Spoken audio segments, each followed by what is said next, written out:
and welcome to another episode of Mental Odyssey. I am your host, if you will, Sarah, and today is a solo podcast.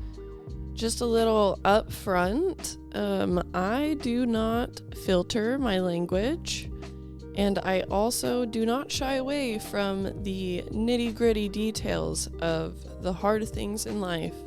Today I'm going to be talking about an eating disorder that I struggle with, and if you are not in a place to be able to hear that right now, then let's go ahead and listen to a different one.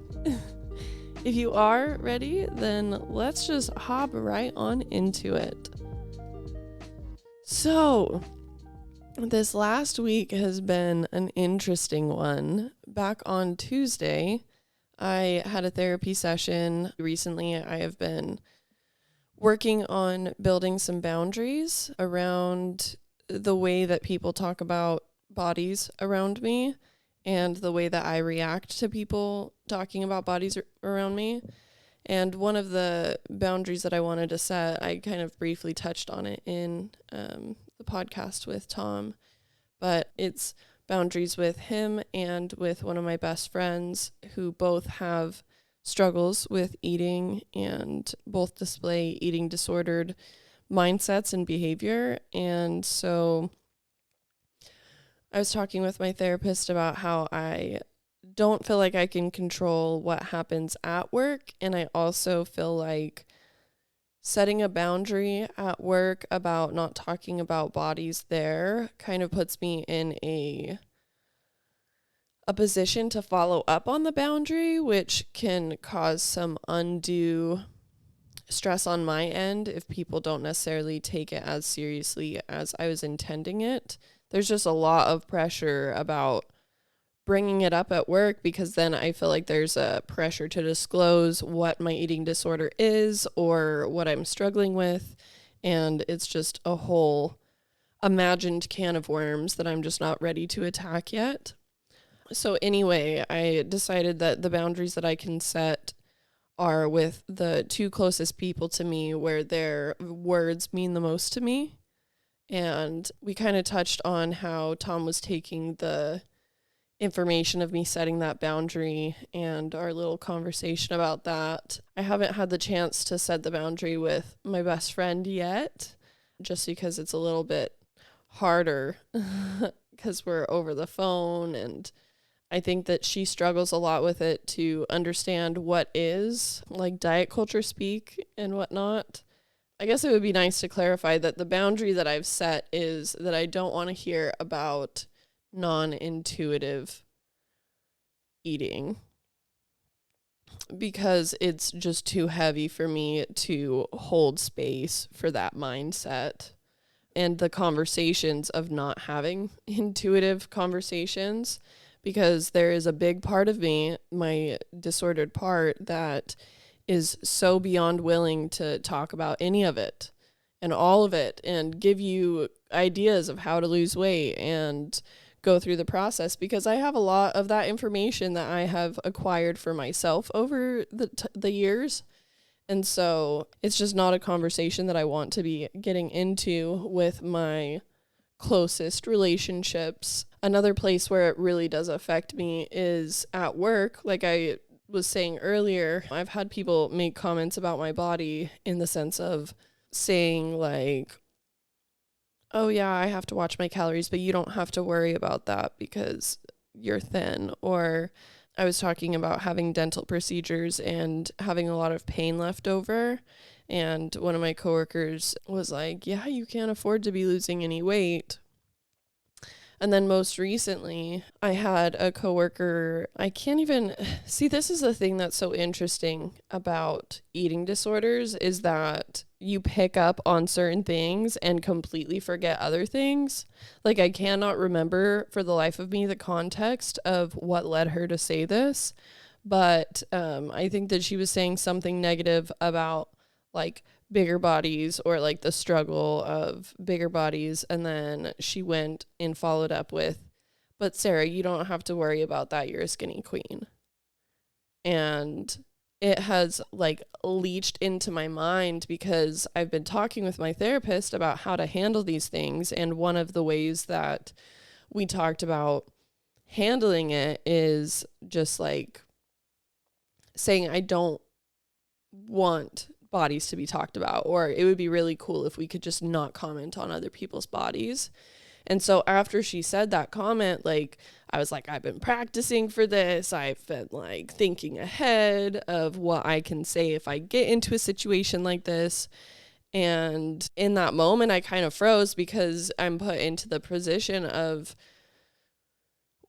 what do I say if I decide to say something? Because like the part of me that's like, hell no, you can't say something about that, was like, you'd feel like a dick if you actually knew that I'm struggling with an eating disorder and you're commenting about how skinny my body is. Like, but then there's also the just kind of sly, I'd prefer we don't talk about bodies, but even that, like, it just causes some kind of tension in the workplace for even just momentarily. But like I said, it's kind of hard for me to just move on and forget about those things. So on Tuesday, my therapist was telling me, or I asked her what she would diagnose me as far as eating disorders go. And she said that she has already diagnosed me with anorexia. And that has been really hard to sit with. It's hard to try and pick up that label because I've kept such distance from it for so long, just accepting that I'm kind of like part of people who struggle with eating disorders, but not really having a name for mine because I felt like I wasn't sick enough to be assigned the label of anorexia. And so now sitting with that and knowing that that is the label that fits me is really hard. So as you may know, we've been planning for a wedding recently, and I was watching a little reel of Say Yes to the Dress the other day, and there was a mom on there who was very, very demeaning to her daughter's body and was saying, oh, yeah, you've put on some weight. We should probably make sure to have a dress with sleeves on it because we don't want to be showing off your chubby arms. And I thought that that was so sad for the mom to be thinking that way of her daughter, for one, but for the daughter to have to hear that from her mom also is just really sad to me. But the mom was kind of breaking it down. The daughter said, I think that this says more about how you feel about your body. And she's like, maybe it is.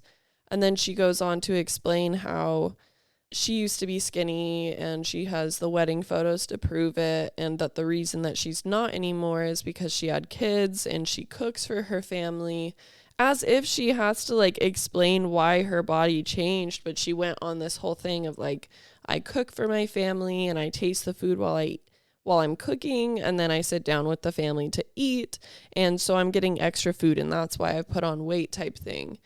But like, I have the proof that I was skinny back in my wedding photos. And just sitting with that for a minute, with my wedding right around the corner, actively going through an eating disorder, and knowing that that is going to be my story, and that going through the process of getting healthy does equal gaining weight, and having to adopt the story of, yeah, I was thinner in my wedding photos.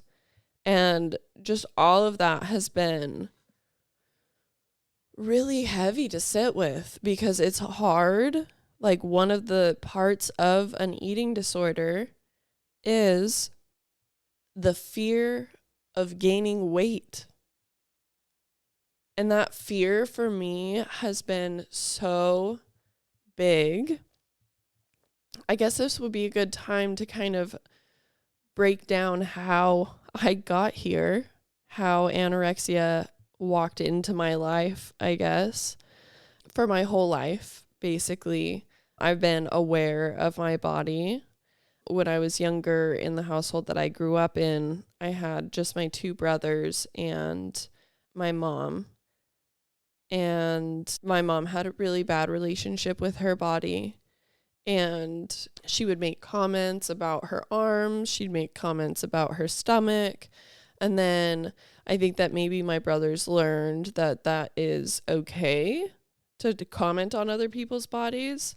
And so they started commenting on my body about, oh, look at your flub, look at this.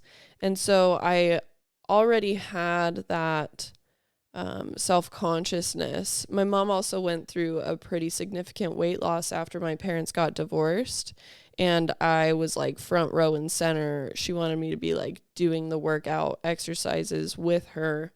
And so, like, health and fitness and weight loss have always been just like a normalized part of life. And I think that that's kind of the case for a lot of people, is like they've heard somebody who's talked about wanting to lose weight or like trying to fit into the clothes that they don't fit into anymore or anything like that. But as I grew up going through junior high and as like puberty started hitting, obviously I had a lot of insecurity about my body. My boobs were not growing as fast as I had wished that they would. My stomach was growing faster than my boobs were. And nobody explained to me that part of puberty is getting more fat deposits to protect your uterus. What a fun fact for you to learn at such a young age when you're going through such dysmorphic ideas and thoughts about your body. But I finally learned that about a year ago, that that's just part of our anatomy and that it's completely normal to have that. But anyway, I was in a pretty toxic relationship. I'll go into that deeper on a different episode. But in that relationship, we did not make time for our bodies. We would just go out, pick up some food on our way home, and just eat. And eating was basically what we could do for fun there. And so I ended up gaining a lot of weight through that relationship. And as I exited it, my ex's sister had made a comment about me, and she was like, damn, she's getting thick. And that has stuck with me.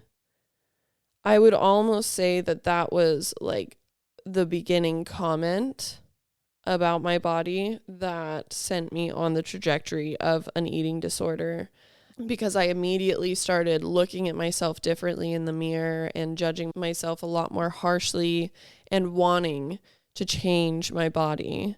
And so I went through the process of starting to eat less, all of the rules that I've heard about growing up of how to get out of an overweight situation, I guess. Oh, another thing to note is that I got stretch marks from my weight gain. And so that was also giving me a lot of dysmorphia about not feeling safe in my body, not feeling attractive in my body, not feeling confident in my body. And so I talked with my grandparents about it, and they were like, all right, well, if you need someone to go to the gym with, we'll go with you. And so we ended up going to the gym. I started using my Fitness Pal to track my calories and to be mindful about the kinds of foods that I was eating. And it really just started out innocently enough, honestly. I mean, I thought that I was doing all of the things that people are supposed to do to lose weight.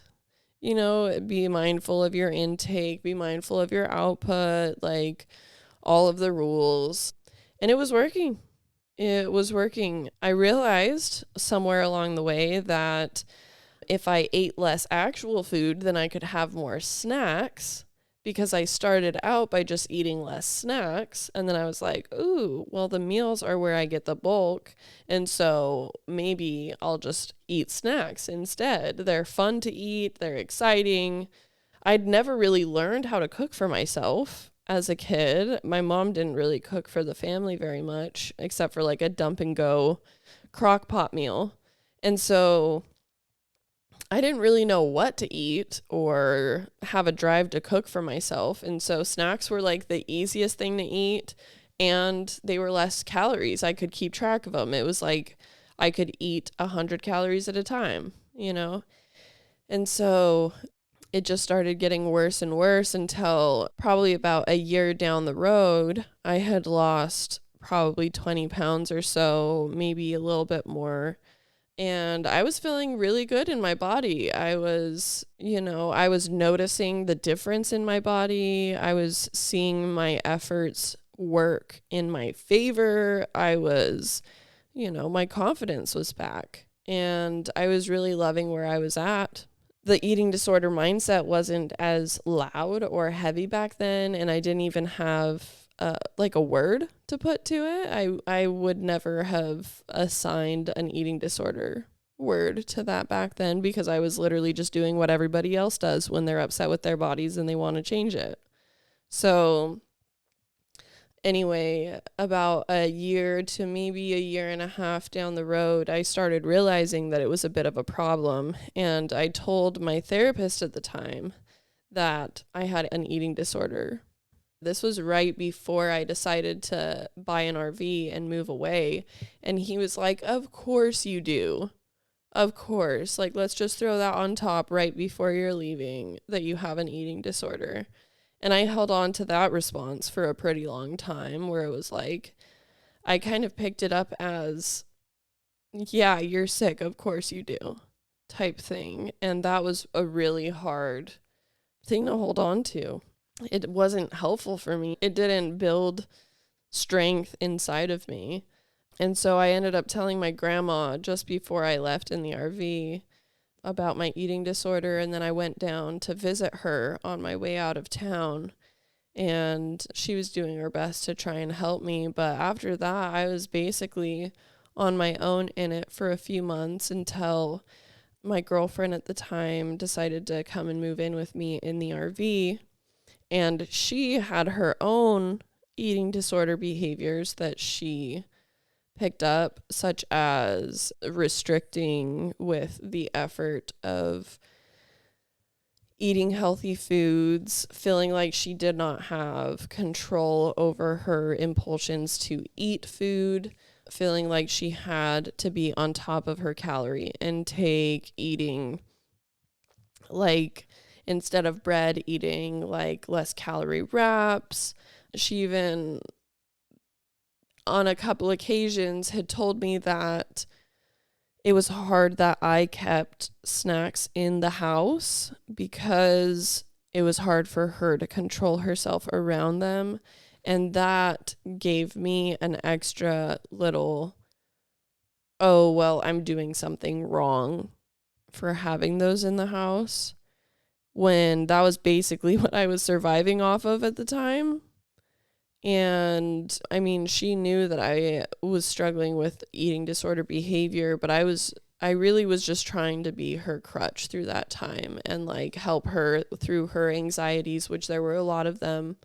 And I just kind of like let myself fall to the wayside, and I ended up getting to the lowest weight that I had gotten so far when we were staying at her grandma's house. And I was very hard on myself at that time. It was very hard to look at the scale and not feel like I was failing myself, and that the eating disorder was getting the best of me. And I felt hopeless, is the best way to describe it. I felt absolutely hopeless and out of control. And as a perfectionist, the control aspect of it does play a huge part in it, because it's basically like, "Oh, if you're overweight, it's your fault and it's your responsibility to fix it." That's like the perfectionistic all or nothing mindset of like, just go out there and get control over that thing. And if you don't have control over that thing, then you're failing. And I absolutely felt like I was failing myself for a really long time with my eating disorder. And all of this time, I mean, I've been struggling with this actively for going on 6 years, trying to do something about it for, I would say, probably the last 3 or 4 years. And it is a struggle. I mean, just having the word to put to it this last week is really hard because I feel like I'm almost going through the process again of like accepting myself, accepting that these are the circumstances that I am in, accepting that the thoughts that I have are not me, but an eating disorder that I have. And that is really hard because I have been attacking this eating disorder from the perspective of it being my fault and it being a lack of control that I have over myself. And that's why I'm struggling so hard. But when you actually have the label of the eating disorder to add to it, and then you go and look up what is associated with the eating disorder, it gives you a whole new understanding and a realization that, oh, it's not just me. This is actually like a diagnosable mindset. And it's so like there's such a deep pattern to it that so many people struggle with. And I think that that's also hard, is just like realizing, okay, so I'm not unique for having these problems. Like there's a lot more people like me out there, and it's not all me. It's not just my mind. Like other people's minds end up working that same way when an eating disorder is included in it. And yeah, it's a very different thing to have to sit in. Okay, so just to build on the context there a little bit, I looked up the definition of anorexia on Wikipedia, and I'm just going to read that to you. So, anorexia is an eating disorder characterized by low weight, food restriction, body image disturbance, fear of gaining weight, and an overpowering desire to be thin. Anorexia is a term of Greek origin, translating literally to a loss of appetite. The adjective nervosa indicating the functional and non-organic nature of the disorder. Anorexia, coined by Gohl in 1873, but despite literal translation, the feeling of hunger is frequently present, and the pathological control of this instinct is a source of satisfaction for the patients. That in itself is so crazy to me because I feel like it's something that only I struggle with. Like it feels like such a unique problem to play with the feelings of hunger and almost punish myself with the feelings of hunger. But yet, here it is in the definition of anorexia. Like, ugh, how crazy.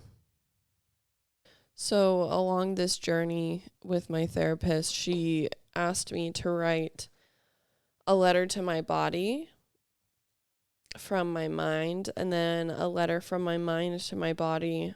And that activity was very eye-opening to me because it kind of showed me a bit of the unconscious dialogue that happens in my head. So this is what my dear body is.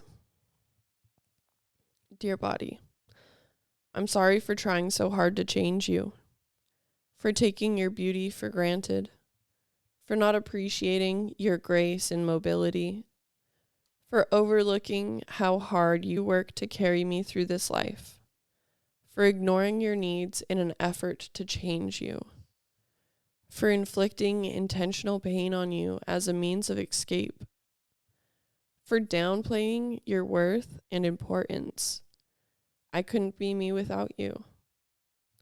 For getting lost in my mental turmoil and neglecting your needs. For feeling so restricted by your embrace and existence.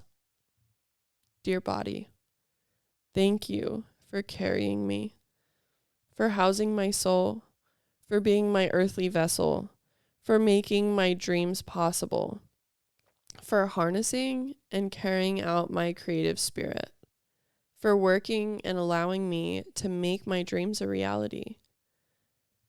You are so ever present, always there. I depend on you more than I do anything else, for everything. I cannot be me without you. I will make it more of a priority to feed you. I will make it more of a priority to rest you. I will continue to incorporate movement.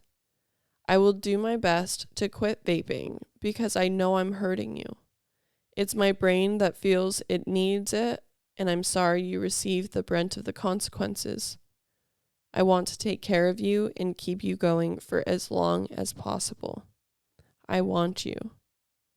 Dear mind, it's hard not to be upset at you. I've never been good enough for you. I've always been too long, too thick, too skinny. You've taken your emotions out on me. You cut me and put me through sexual trauma just to feel something. You've hijacked my natural hormones to escape your thoughts. You continue to ruin my lungs. I feel forgotten at times. I feel used. I carry you through life, and I don't feel appreciated for the many things I allow you to do. You are always comparing me to other people to make yourself feel better or worse, and then try to change me. It's not fun for me. It's not endearing. I wish I could be enough as I am. I wish I could be fed when I want to. You've overcomplicated my basic needs to a point where they've been neglected. Dear mind, I see how hard you're working. I know you're trying your best. Thank you for stretching me and for working on yourself to help me. Your efforts are noticed. Thank you for being more mindful about feeding me. Thank you for continuing to try. Thank you for not giving up on me and for growing to change your perspective about me and my needs. I know you're doing your best. This activity really gave me a better understanding of the perspective that I am looking at my body through and the perspective that I can change to. One of the other things that I wanted to share with you is a little poem that I wrote, or I guess it's not a poem, it doesn't rhyme, but a little thing that I wrote down about diet culture and the struggles that I've had trying to figure out where to fit in and understand what we're going through. I titled it, Of All the Things to Measure. Who decided that the unit used to measure one's worth was in pounds and inches? Diet culture is a land of oxymorons where less is more, losing is praised, and gaining warrants unsolicited worry. The game we play with ever-turning tables. You say, way to go, but little do you know, the path I'm walking is full of destruction. Though paved with good intentions, somewhere I lost direction and spiraled into the never-ending cycle of counting my worth, one carb, 1 calorie, 1 pound, 1 stomach roll, 1 size at a time. Sometimes I get lost in the slurry of thoughts that plague my mind. Was it the town that grew me? Was I predisposed to these circumstances? Is there any just place to rest the blame of this burdensome mindset? In the end, the burden falls to my shoulders, the burden of growing and changing and learning how to operate from a new perspective. This poem says a lot of deep things about the way that I feel about diet culture in very pretty words. I really don't understand why it is so normal to praise somebody for losing weight and why it is so normal to comment on people's bodies when you don't know what somebody is going through. You cannot see somebody's demons from the outside. And yet we make so many judgments, so many assumptions. You see a thin person and you assume that they're doing well. You see a big person and you assume that they aren't. And you don't fucking know. You don't know what somebody is going through based on their outside. You simply don't.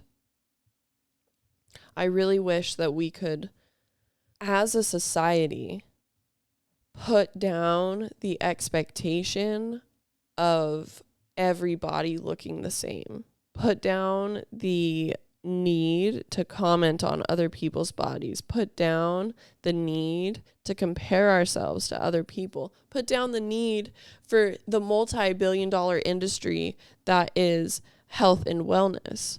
Like, all anybody is trying to do is get through life as well as they possibly can, and all of us are going to die one day. Like, all of us are literally just trying to get by until our time no longer exists. And so why have such a pressure to look a certain way? Like, this is just our meat sacks. Like, as long as they're still functioning, you're doing just great.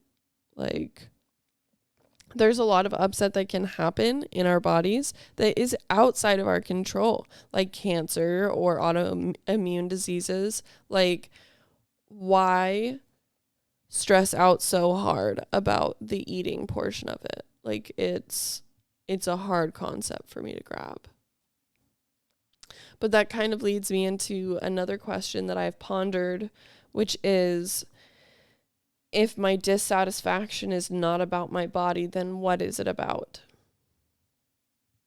Because I think it's really easy to point at our bodies and be like, oh, well, I wish that this was just a little bit different. I wish that my arms were a little bit more shaped. I wish that my stomach didn't go out as much. I wish that my boobs didn't sag as low as they do. I wish that my nose was just a little bit smaller. I wish that my ears were looking a certain way. Like, I wish that my forehead wasn't so big and my hairline was a little bit like, you can literally pick apart your physical appearance all freaking day if you wanted to. But posing the question, if the dissatisfaction is not about your body, then what is it actually about? You're asking a new question. You're looking for new answers, and it'll actually get you somewhere. For me, I would say that my dissatisfaction is about the lack of control that I have in my own life. I would say that that's where this stemmed out of, was feeling like my worth was dependent on how I can show up for other people, and feeling like I had to be in control. It's hard for me to just let go of other people's words. It's hard for me to let them just be and let people have their opinions. And that's part of the eating disorder, is picking up little comments that can feed it, because as hard as I'm trying to get the behavior to stop, the world is not going to stop throwing me triggers. It is not. Like, that is my responsibility to handle it better, to be able to sit with those comments and not let it destruct me. Like, I know that I'm going to be stronger after going through this, but I also know that it's something that I'm going to struggle with for the rest of my life, because it's such a steady thought process that I've had for so long, and it's been embedded in me since ever. Like, for the whole time that I've been here.